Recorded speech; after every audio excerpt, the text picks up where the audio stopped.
Hey guys, welcome back here. Howley at High Octane Cards with actual printed sheets. My wife went and bought a new cartridge or whatever you call it for the printer, so we're able to print off the starting lineups and so forth now, and I can put my notes on the back of the papers instead of having a bunch of handwritten lineup notes and stuff that are difficult for me to read. Anyway, tomorrow's Cup Series race is the Drydene 400 at Dover International Speedway, or what? Yeah, Dover International.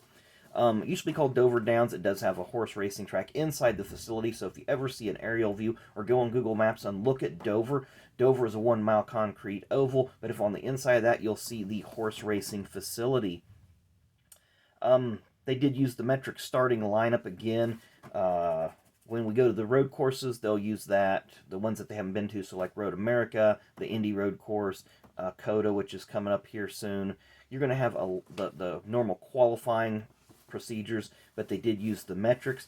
I'm going to go over the top 10, and when we go over some stats, you'll see that the strength in numbers is in those top 10 starting spots as far as winners go. Row 1 is Truex and Hamlin. Row 2 is Byron and Larson. Row 3 is Harvick and Kyle Busch. Row 4 is Blaney and Chase Elliott. And row 5 is Joey Logano and Chris Buescher. And Chris, of course, had a strong run last weekend.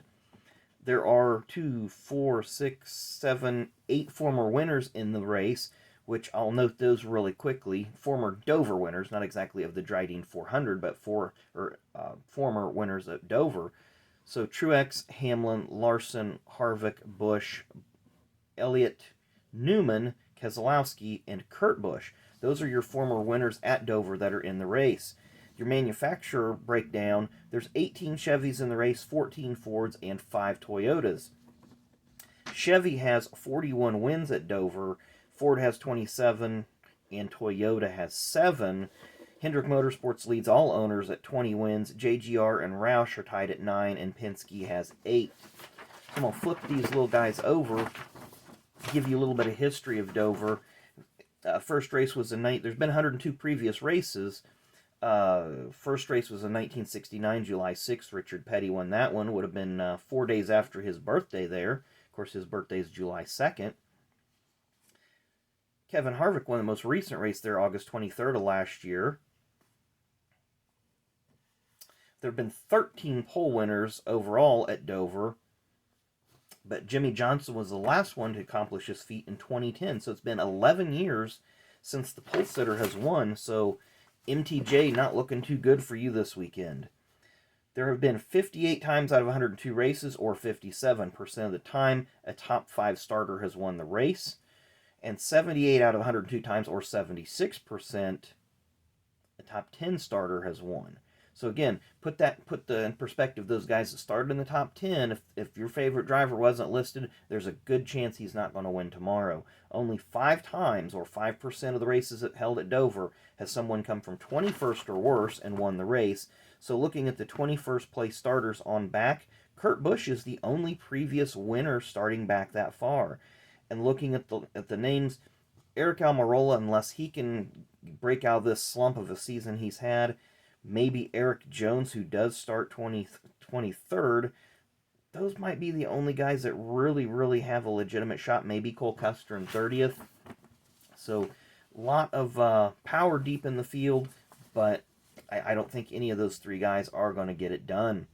Kyle Larson holds the race record for average speed, 135.734 in 2019, and the fastest qualifier at Dover in 2019 as well, with Denny Hamlin at 166.984. So they're hauling around a 1-mile track, almost 167 miles an hour. That's getting it done.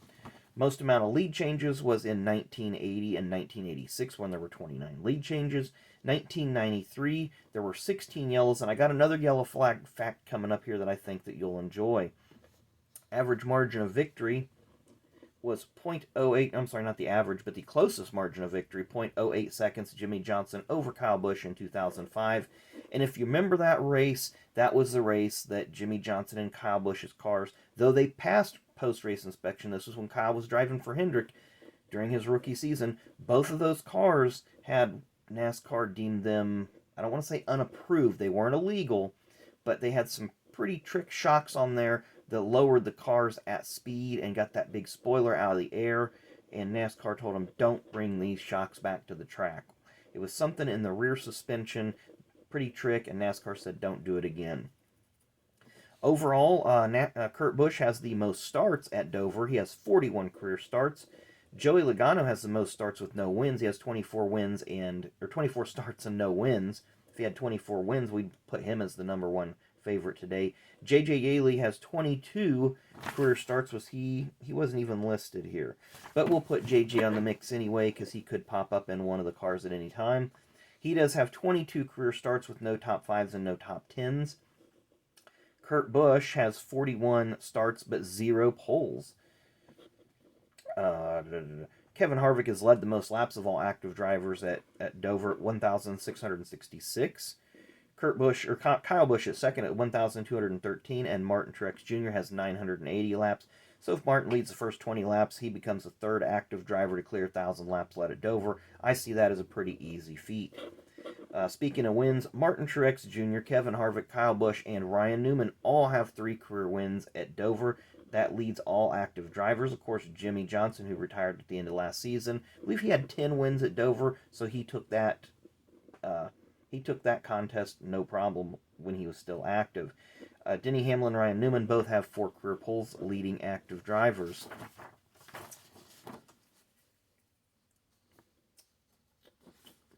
Only 2 first-time winners at Dover. Jody Ridley in 1981, driving for car owner Junie Donlevy. That race is on YouTube, so I'd look that one up. Of course, Junie Donlevy's team did win the 1987 qualifying race at Daytona with Ken Schrader driving, but that was a non-points race, or a non-points race. Even though the qualifying races give points now, they're still not considered point races. And Martin Truex Jr. in 2007 when he was driving for DEI. And he had a pretty dominant car that day. And here's some memorable moments from Dover. I like to recap some of this stuff real quick. 1978, J.D. McDuffie won his first and only career pole.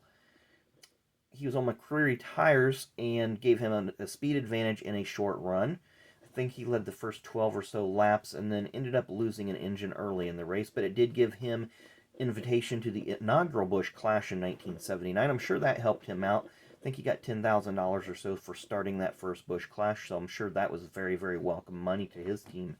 1975, Richard Petty made up 7 laps with an assist from Buddy Arrington, who created a couple cautions that allowed Richard to get his laps back. Didn't have the lucky dog. Richard just passed leaders on restarts and would stay in front of them and catch cautions at opportune times. 1984, also Richard Petty highlight, win number 199. So, of course, that put him into that elusive 200 win category a couple months later at Daytona when he would win that 200th race. 1987, Davey Allison got his second career win in a dominating race at Dover. This one's up on YouTube. I have this one in my personal collection. I highly recommend watching it. A lot of action. This was back when Dover was 500 laps, 500 miles. The cars weren't as reliable. I think there's only 4 cars, maybe 5 cars on the lead lap at the end of this day, but it was still a really, really good day. ESPN did a really good job of coverage on this one. 1991 fall race at Dover was the last time that I can remember a driver being the winner being the only driver on the lead lap. This was Harry Gant in this day. TNN had coverage of this one. I recommend go back and watch that one too. A lot of good features in that one, but the Mike Joy, Buddy Baker, Neil Bonnet kept the race interesting, even though you pretty much knew after lap 150 who was going to win. 1993 and 1994, 2 races each year. Between both of those years, 50 combined caution flags in those 4 races. So an average of 12.5 cautions per race. All 4 of those races are really good races. I highly recommend you go back and watch them. A lot of action, a lot of drama. Pretty much the drivers that were dominant at that time did win those races, but I do recommend going back and checking those out. I'm sure they're somewhere on YouTube as well, but those were really, really good races. Could you imagine if in a 4-race stretch at a track, if there was a combined 50 caution flags, just how outraged people would be, or how the media and the networks would take this and hype it as an action track? So at any rate, the this race is going to be held on May 16th. The last Cup Series race held on May 16th was in 2010, also at Dover, and Kyle Busch was the winner there. So if there's any trends with dates and stuff, look at Kyle Busch. And milestone starts, I forgot to do that last week, so I apologize. Brad Keselowski made his 425th career start. Tyler Reddick made his 50th career start. This week, Matt DiBenedetto makes his 225th career start, Bubba Wallace his 125th, and Garrett Smithley will make his 50th career start. So here's the part you've been waiting on. Favorites, dark horses, and long shots. My 4 favorites, Kevin Harvick. He has 3 wins. We mentioned that earlier. He has 21 top 10s and 40 starts at Dover. Kyle Busch also has 3 wins with 20 top 10s and 32 starts. Kyle Larson has 1 win with 9 top 10s and 12 starts, so 75% of the time he's in the top 10, so I think he'll be good for if you do DraftKings or whatever. And Chase Elliott, 7 top 10s in 10 starts, so again, 70% of the time he's in the top 10 with 1 win. My dark horse category, we mentioned Joey Logano earlier with no wins in 24 starts, but he does have 14 top 10s in 24 starts, so about 60% of the time. Alex Bowman only has 3 top 10s in 10 starts, but he does have a win this year, so he is very strong everywhere he goes. We mentioned Ryan Newman, 3 wins at Dover, but he's been pretty quiet the last 6 or 8 years of his career, but he does have 14 top 10s in 38 starts, and he's had a really, really quiet season so far this year.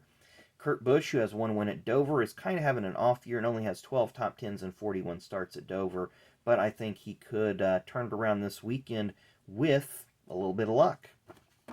My long shots, Matt DiBenedetto, 1 top 10 in 12 starts. Ricky Stenhouse Jr., 3 top 10s and 17 starts. Michael McDowell is 0 for 20 in top 10s. And Eric Jones has 2 top 10s and 8 starts. All those guys are capable winners. They're with teams that could win any weekend. McDowell's already showed that this year. The other 3 haven't quite made it there yet, but anything can happen. Anyways, that's going to wrap up today's video. Didn't really go over the starting lineup other than the top 10. Really don't like to get too far in the weeds in the starting lineup, but at least give you guys, some people throughout the field that I think have opportunities to win or, surprises in the field. So thanks again for watching. I'll have more videos up this evening. We mentioned it in the card video a little bit ago that we'll be going to the Indianapolis Speedrome tonight. My wife will be racing again, so we'll have some videos up tonight or tomorrow. But thanks for watching, and we will have a recap video of the Drydene 400 probably on Monday. So thanks for watching, guys.